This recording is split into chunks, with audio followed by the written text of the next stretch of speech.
আসসালামু আলাইকুম ওয়া রাহমাতুল্লাহি ওয়া বারাকাতুহু। সম্মানিত দর্শক মণ্ডলী, আনন্দ টিভির রমজানুল মোবারকের নিয়মিত আয়োজন নেকির সাগরে আপনাদের প্রত্যেককে আন্তরিক শুভেচ্ছা এবং অভিনন্দন। আজকে আমরা দেখতে দেখতে নাজাতের প্রায় শেষ দশকের দিকে চলে আসছি এবং আজকে যিনি আমাদের সাথে উপস্থিত হয়েছেন বিশিষ্ট ইসলামিক স্কলার হযরত মাওলানা মুফতি রফিকুল ইসলাম সিরাজি। আসসালামু আলাইকুম রহমতুল্লাহ। ওয়ালাইকুম আসসালাম ওয়া রাহমাতুল্লাহি ওয়া বারাকাতুহু। হযরত, যেহেতু আমরা একদম শেষ পর্যায়ে চলে আসছি, আমরা জানি যে পুরো বছরের মধ্যে অফার হলো শুধুমাত্র রমজানুল মুবারক মাস। যেহেতু শেষ সময় চলে আসছি, এই সময় আর কি কি স্পেশাল আমলগুলো করা যায় যে আমলগুলো অল্পতে অনেক বেশি নেকি পাওয়া যাবে, এরকম দুই একটি আমলের কথা আজকে আপনাদের দর্শকদের উদ্দেশ্যে। আলহামদুলিল্লাহ ওয়াসসালাতু আলাইহি আবাদ। আল্লাহ পাকের শুকরিয়া যে আল্লাহ তাআলা আমাদেরকে রমজান মাস দিয়েছেন, সুস্থ রেখেছেন, হায়াত রেখে দিয়েছেন। তো রমজান মাসই আল্লাহ তাআলা দিয়েছেন আসলে ইবাদতের জন্য। এটি একটি বাম্পার অফারের মাস। আমরা জানি যে 1-70, আমি অন্য মাসে 2 রাকাত নামাজ পড়লে 2 রাকাত, এ মাসে করলে 70 থেকে 700 রাকাত। সুবহানাল্লাহ বিহামদি। এই জন্য এই মাসটি মূলত পুরো মাসটাই আমলের মাস, আল্লাহর নৈকট্য অর্জনের মাস, ইবাদতের মাস। আমি আমার আনন্দ টিভির দর্শক যারা আছেন দেশ বিদেশে যে যেখান থেকে দেখছেন, আমি আপনাদেরকে একটি গুরুত্বপূর্ণ 3টি আমলের কথা শুধু বলতে চাই। নাম্বার 1, দেখুন, রমজানে সারা বছরই তো আল্লাহ দোয়া কবুল করেন, আল্লাহকে ডাকলে আল্লাহ সাড়া দেন। আল্লাহ সুবহানাহু ওয়া তাআলা বলেন, উদউনি আস্তাজিব লাকুম, আমাকে ডাকো আমি সাড়া দেব। আমি আপনাদেরকে বলতে চাই, স্পেশালি মাহে রমাজানে ইফতারের আগ মুহূর্তে দোয়া, এই আমলটি যেন আমরা ছুটে না যায়। যে রমজানের যে বাকি রোজাগুলো রয়েছে, রাসূল করিম সাল্লাল্লাহু আলাইহি ওয়াসাল্লাম বলেছেন, ইবনে আমার থেকে বর্ণিত, তিনি বলেন, আমি রাসূলকে বলতে শুনেছি যে লিসসাইমিনা ইনদা ইফতারিহি দাওয়াতুন মুস্তাজাবা, ইফতারের আগে দোয়াকে কবুল করা হয়। 1 নম্বর আমল, আমরা ইফতারের আগে অবশ্যই দোয়া করব, কারণ এই সময় আল্লাহ তাআলা দোয়া কবুল করেন। 2 নম্বর, স্পেশালি আমি একটি আমলের কথা বলবো।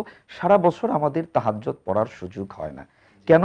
আমরা রাত 3টার সময় ওঠার সুযোগ অনেক সময় হয় না, কাজে ব্যস্ত থাকি, পেরেশানি থাকি। কিন্তু রমজান মাসে যেহেতু পুরো মাসব্যাপী আমরা সেহরি খেতে উঠি, আমরা উঠে যাই তাহাজ্জুদের সময়।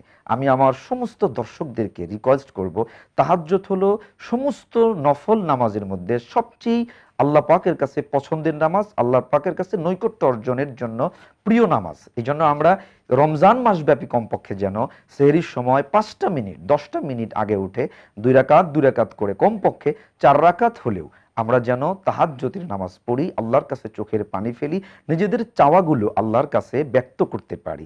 আমার মূলত রমজান মাসে পুরোটাই আমলের মাস, কিন্তু স্পেশালি আমি 3টি আমল। 1 নাম্বার হলো ইফতারের আগে দোয়া করব, 2 নাম্বার তাহাজ্জুদের নামাজ পড়ব, 3 নাম্বার বেশির থেকে বেশি কোরআন তেলাওয়াত করব। কেন?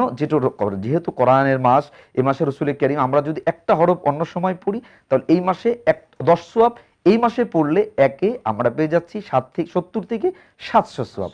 এই 3টি বিশেষ আমল যেন আমরা মন থেকে বেশির থেকে বেশি করতে পারি। আল্লাহ সুবহানাহু ওয়া তাআলা আমাকে সহ, আমাদের সমস্ত দর্শকদের সহ, বিশ্বের মুসলমানদেরকে এই 3টি সহ বেশি বেশি নেক কাজের মাধ্যমে রমজানকে অতিবাহিত করার তৌফিক দান করুন। আমিন ইয়া রাব্বাল আলামিন। সম্মানিত দর্শক মণ্ডলী, আমরা অনুষ্ঠানের একদম শেষ পর্যায়ে চলে আসছি। যদি ইফতার সামনে নিয়ে অপেক্ষা করার সময়, দোয়ার সময়, দোয়া কবুল হওয়ার সময়, তো এখন আমরা ইফতার সামনে নিয়ে আমরা এই মুহূর্তে আমরা দোয়ায় চলে যাব। দোয়ার জন্য আমি হুজুরকে অনুরোধ করছি। রব্বানা যালামনা আনফুসানা ওয়া ইন লাম তাগফির লানা ওয়া তারহামনা লানাকুনান্না মিনাল খাসিরিন। আল্লাহুম্মা আরহামনা ওয়া আনতা খায়রুর রাহিমিন। আল্লাহুম্মা আনসুরনা ওয়া আনতা খায়রুন নাসিরিন। রব্বুল আলামিন, মাহে রমাদানের শেষ প্রান্তে আয় আল্লাহ, ইফতারের আগে আপনি দোয়া কবুল করে নেন। আয় আল্লাহ, আমরা দোয়া করি গোটা বিশ্বের মুসলমানদের রোজাগুলো কবুল আর মঞ্জুর করে নেন আল্লাহ। আয় আল্লাহ, আমাদের ভুল ত্রুটি ক্ষমা করে আয় আল্লাহ, রমজানের উসিলায় তামাম জিন্দেগির জানা অজানা সগীরা কবিরা শিরকি বেদাতি সমস্ত গুনাহগুলো ক্ষমা করে দেন আল্লাহ। আয় আল্লাহ, আপনি গফুর, আপনি গফফার। আল্লাহ, আমরা মানুষ গুনাহ করতে পছন্দ করি, আপনি মাফ করতে পছন্দ করেন। আল্লাহ, আপনি আমাদের গুনাহগুলো মাফ করে দেন। বাকি রমজানের রোজাগুলো যেভাবে আদায় করলে খুশি হন সেইভাবে আদায় করার তৌফিক দিয়ে দেন আল্লাহ। সুবহানা রাব্বিকা রাব্বিল ইজ্জাতি আম্মা ইয়াসিফুন ওয়া সালামুন আলাল মুরসালিন ওয়াল হামদুলিল্লাহি রাব্বিল আলামিন।